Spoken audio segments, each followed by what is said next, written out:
Welcome back. While you were away, I got all my cards on the table, as you can see, and I mixed them up. And right now, I'm going to reach around and slide my hands through and find a card that talks to me and says that it wants to be told, a story that wants to be heard out loud, and it's going to be. We're not going to do that one. That was the introduction. Again, that's for audience participation. And we'll try this one. Jailhouse Tattoo. Okay. You want to do a zoom? Can you zoom? Get in there real good. Yep. Got it? Yep. That's it. Jailhouse Tattoo. How did it happen? That's What is it? First of all, it says Susan. Can you read it? It says Yes, Susan. yes. Can you tell that it's the ohm symbol that I No. desegregate? No, it looks like a flamingo. All right. Well, it's not. It's an ohm symbol that I It's back to deconstructed. you. Okay. That I deconstructed. I shouldn't have done that part, but Sean Burgess did it. Here's how it happened. When I was in jail, there was a guy named Sean Burgess who knew how to make tattoos. Sean has his own story card here. Sean Burgess was the king of the gypsies. He was the leader of the Chomo unit. He was not a Chomo, although Susan believes he was, but he was not, and he knew how to do tattoos. Here's how it worked.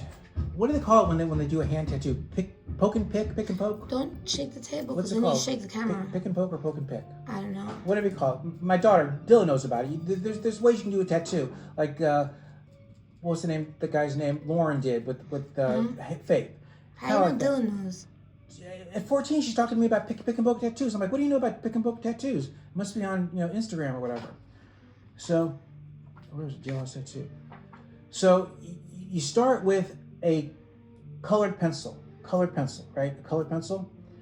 And we're talking about the flat part, not where the pencil is, but the flat part. That's going to be your stick. To make the needle, they had this little magazine called Our Daily Bread, which was like this religious magazine that they had. And there were staples in it. And they could take the staples out. And they opened up the staples. And this guy, Sal, he sat on the floor with his legs spread like this. The floor was rough concrete.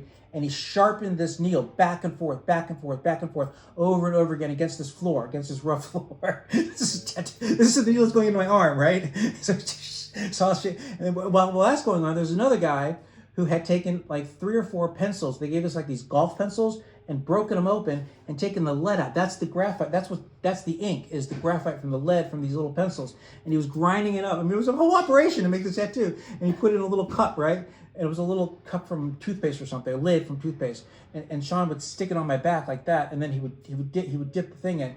And he tied, so they took the sharpened needle, the sharpened staple, and they tied it like this to the colored pencil with string that came from the mattress pad. The cover of the mattress had strings in it. And Did you have to pay for the tattoo? No. It was just for fun. We were bored. You didn't have to pay Sean? No, Sean did it. Sean did it for James also. Okay. James was the guy that came to my apartment. Stole $1,200. He did a huge tattoo on his back. He did a wolf. The guy who took the graphite out. Sean, before I got mine, he did this wolf, a howling wolf on this guy's arm. It was good. I mean, it was much better than this. So I thought, yeah, I'm gonna get a good tattoo from this guy, and it was free. Sean was doing it because we were bored. Yeah.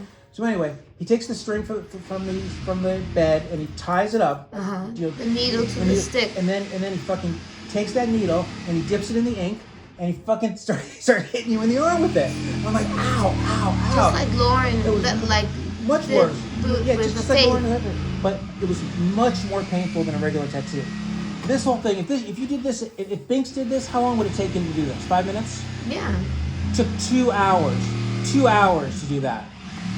And then, fortunately, they sold A&D ointment through the commissary. Don't shake the bed. They still sold A&D ointment through the commissary. So Sean gave me some A&D ointment. He said, keep it on there, and then it'll be fine. And it went away. I mean, it didn't blister. It didn't do anything. Yeah. It healed perfectly. And there it is. And why you might want to know, we'll say, well, I knew I wasn't going back to law because I lost my job and I'd been kicked out of the Florida bar, so I knew I wasn't going to be a lawyer anymore. So I said, what the fuck? I mean, I'm in jail. This is the only time I'm going to be in jail. Oh, I didn't know I was going to go back twice more, but I thought it was going to be the only time I was in jail, so I got the jail tattoo. Don't forget to read my book, Broccoli Time by Dante Allen. It's available now on Amazon for $3. Peace, love, and we're out. Jailhouse Tattoo.